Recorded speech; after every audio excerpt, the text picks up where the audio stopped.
Hey everybody, it's Derek from Derek's Comics. Welcome back. After my week off, I'm so glad to have everybody back and with me for my regular weekly Dawn of DC Comics breakdowns.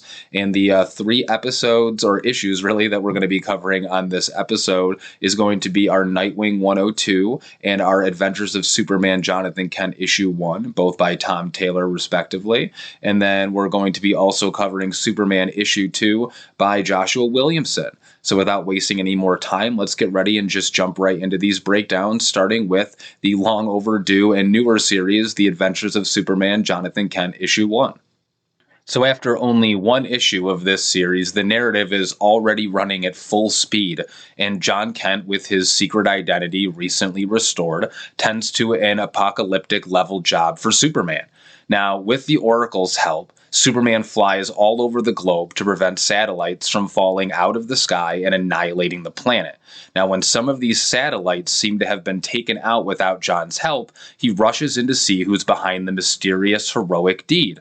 And now for one of the main reasons that I am most excited about this run already is right off the bat, of course, it is none other than Superman. But no, not that Superman, and not that other Superman either. It's Val Zod, a nearly decade-old Tom Taylor creation, and literally probably my only thing that I ever enjoyed from the New 52 era.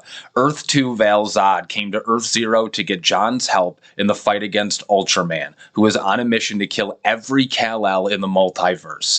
It's high stakes for Jon, and it's huge stakes for a 6-issue series that doesn't have the word crisis in the title. Clayton Henry's art is the perfect pairing with both Jon's heroics and his ever-complicated personal life.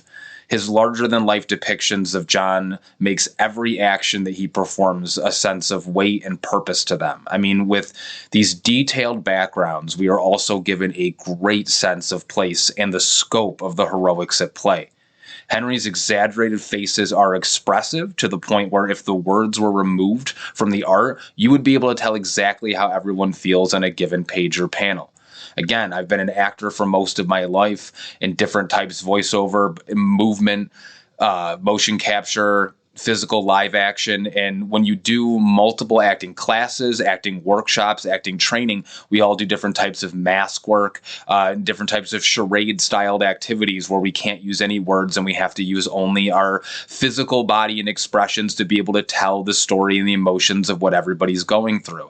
This is a very subtle and extremely useful skill in all forms of media of storytelling that is, wouldn't say just, it's just not given as much credit as it deserves. And it's extremely well done throughout the art of Clayton Henry's art. Now, with the expertise of Jordan Belair as well, a balance here becomes struck between the explosive neons of Superman saving the day and these grounded looks of Metropolis and Smallville. Now, see, colors pop when they need to. And when the action heats up, it gets very, very exciting, very, very electric, very, very colorful. And then when we are in a familiar location, we can slow down and appreciate the more subtle greens and browns of a more grounded world. And that right there, that's the world that Jon Kent inhabits as Superman. His work is almost always grounded in the personal. Jon doesn't throw a punch to solve a problem. He turns to his friends and family for guidance and his boyfriend Jay for support. Now, Kal-El might be back from his epic intergalactic journey to Warworld, but Jon is still the Superman of Earth, the Superman of the people. And now, the greatest and most important thing from this issue is this team up, like I said, of Jon Kent and Val Zod. You know, it's so significant in my opinion, especially for minority readers in comic books, because it represents this huge step forward in greater diversity and representation for the genre. You know, for many years, the majority of comic book heroes have always been white, male, straight characters. And while there have been attempts to diversify the genre over the years, the progress has been slow and representation has often been lacking or very superficial. The introduction of the Jon Kent and Val Zod as alternative versions of Superman is an extremely significant step forward in this representation of minority characters in comics. I mean, Jon Kent is the son of Clark Kent and Lois Lane, but he is a biracial character who embodies both his Kryptonian and human heritage and is also bisexual. Val Zod, on the other hand, is a black character from an alternative universe who becomes Superman on Earth 2 after the death of that universe's Clark Kent. This is a huge thing for minority readers to be able to see these Superman characters in this light and with their voices. Now, the partnership of these two characters becomes so important. It highlights the power of collaboration and the strength that comes from diversity. John Kent and Val Zod are both Superman, but they come from extremely different backgrounds and upbringings. Moreover, the representation of characters like John Kent and Val Zod is important because it provides these young readers with heroes that they can relate to and look up to. When a child sees a character in a comic book who looks like them and shares their experiences and shares more of their upbringing, it can be empowering and validating in a way that it's just so incredible. It sends a message that they too can be heroes and that their stories are worth telling. I'm so excited to continue to see this series as it unfolds. We don't get too much enough of a story here to really see where this is headed in a direction, but I'm just so excited that right off the bat they go right into an amazing team up between him and Val Zod, because I'm just so excited for the rest of this series run. Now let's jump right over and start moving into Superman issue 2 by Jonathan Williamson and move from where we left off last time. We left off in Superman issue 2. Overwhelmed by parasite clones draining his powers, Superman has to break free, no more nonsense, and makes a run to Supercorp. Now, somewhere underground, a group of mad scientists call out Dr. Farm and Graft for unleashing Parasite on Metropolis and experimenting on Bizarro, as that could bring Superman's attention to them. Dr. Farm and Graft show no concern about their choices. And then back at Supercorp, Superman gets a message from Lex Luthor to break him out of prison so that they can team up to defeat the Parasite. Superman tells Mercy Graves what Lex told him and says that he will not do it.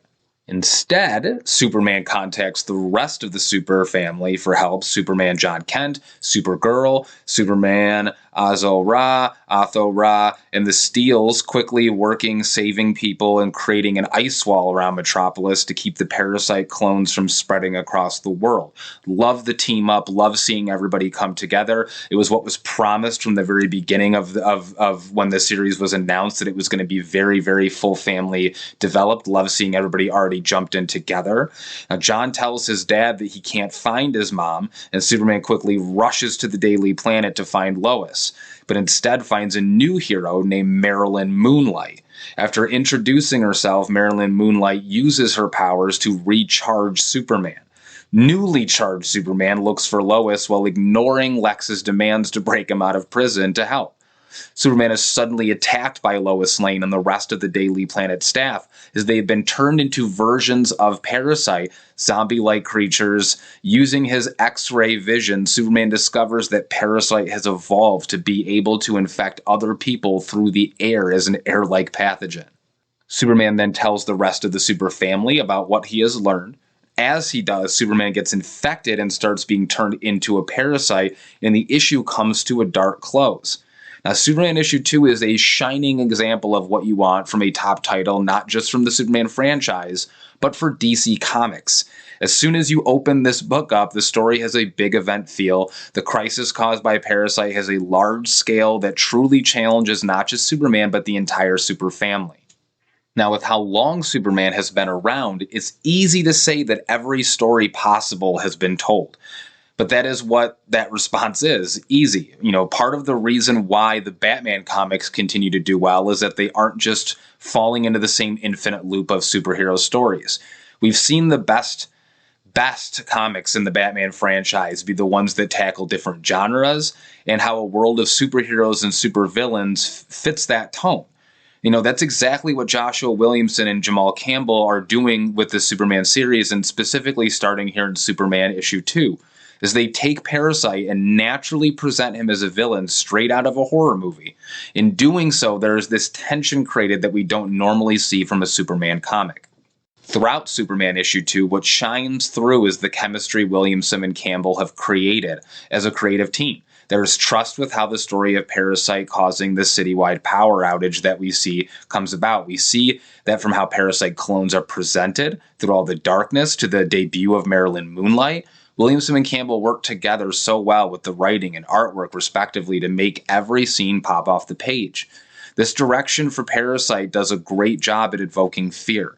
Parasite was already one of Superman's most dangerous villains. Not that he has the ability to just clone himself, but in fact others to turn them into part of this Parasite army works to the horror villain vibe that this Superman series is starting to build. There are enough jump scare type moments that makes this the most dangerous version of Parasite that we've seen.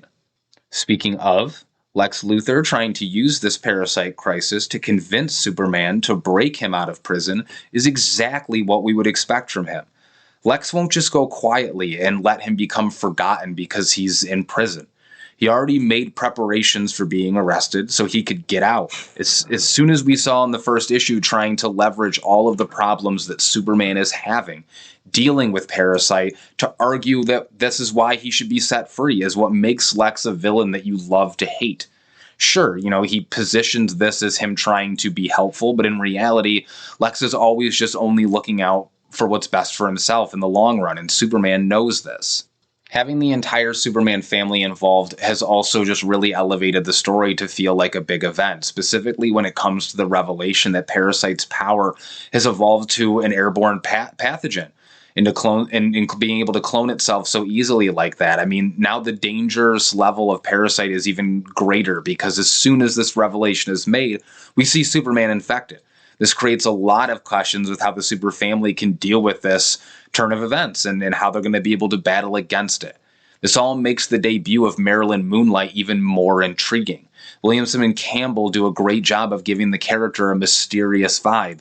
She makes it clear that she is a hero that Metropolis doesn't know it needs. Her entire presentation is very cool and leaves you wanting to learn and see more from her. Very Batman-y vibes. With how things turned out in the end of Marilyn Moonlight, Superman 2 delivers exactly what you want from the premiere series in a franchise.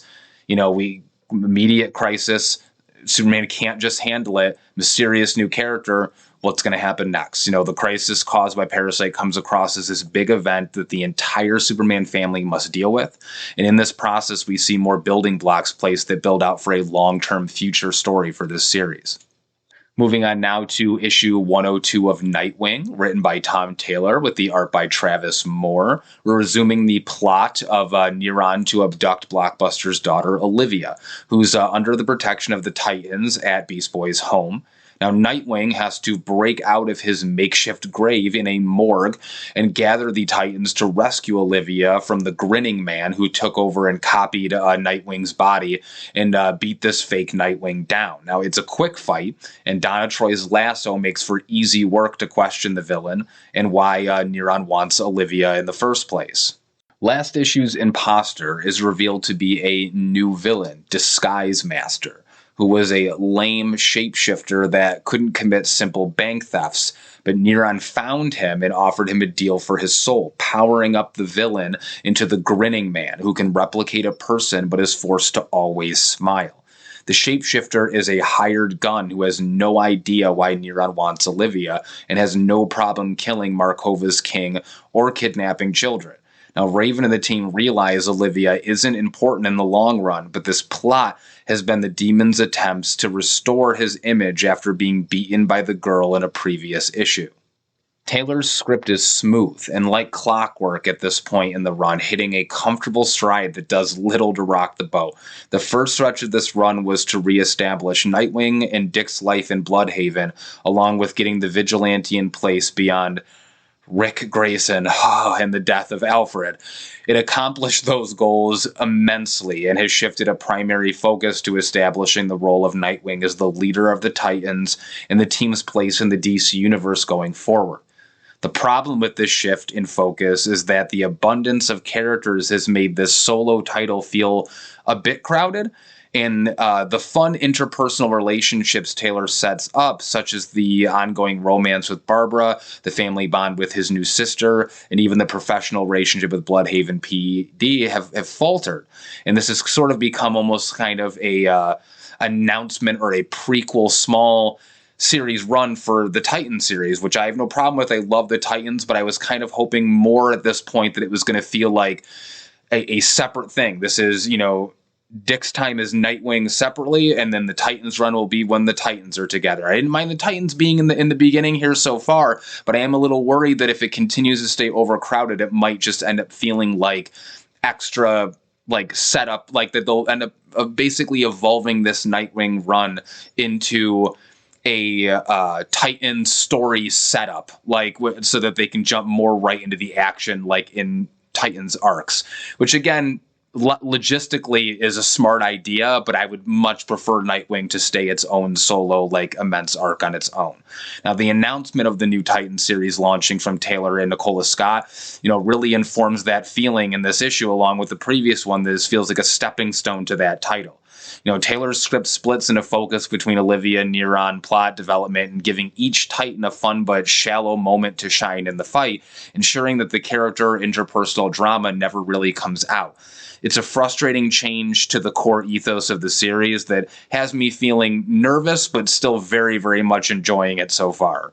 If this basically is an interlude for Titans, Moore is a great choice for that, bringing a strong sense of style and direction for each hero and the representative elements that they bring. It can sometimes be difficult to differentiate multiple super characters in team up stories, but in the extended fight sequence, Moore really gives each Titan like a huge chance to shine. Nightwing's attacks incorporate the instructional style that series mainstay artist Bruno Redondo employs, showing how the Vigilantes' Escrima-Sticks can launch gas pellets mid-combat. Similar sequence from Nightwing 97, has happened. And then the energy blasts from Starfire and Cyborg are overwhelming blasts of power, where Starfire can be a bit more relaxed while Cyborg puts his back into it. The Flash wraps up in the fight, and Moore's distinct use of blurring and lightning trails doesn't overwhelm the page. It's beautifully well done, well separated. Moore really shines in giving these characters, their distinct style. But his other strength is the ability to render the creepiest of smiles.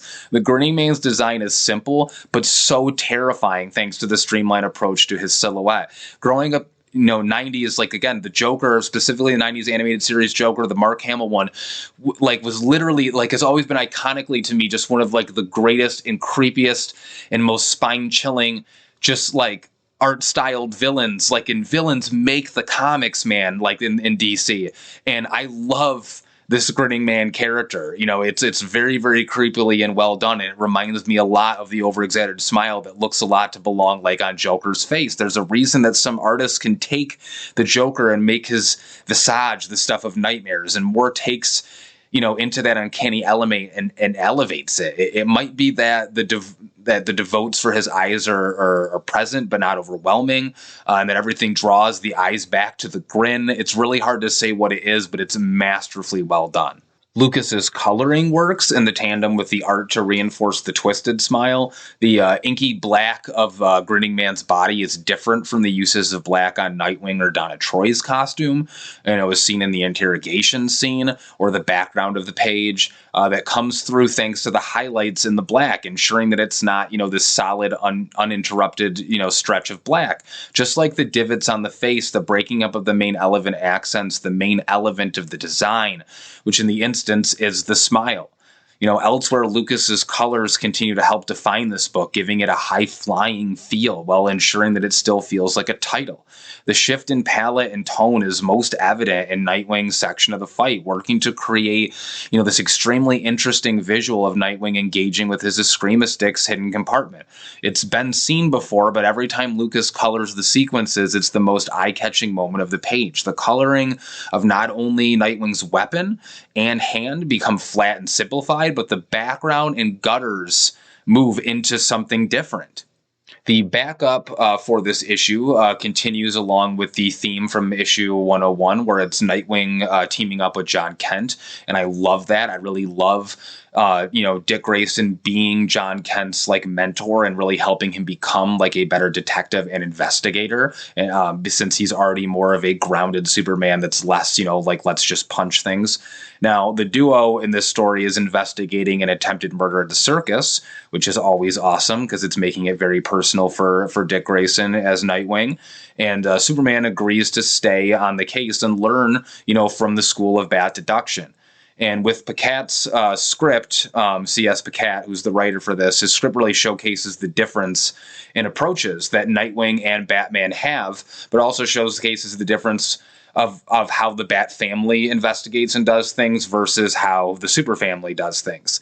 and the framework of having Dick guide John Kent, through it is an excellent choice to showcase these skills, and really reveals how well adjusted but thorough the vigilante can be, and how very different he is from Batman. And in Nightwing 102, it's an overall just very well put together story. I'm really loving this series so far, even though it does feel more like that extended preview, as I was saying, for the upcoming Titan series. I am still really enjoying it.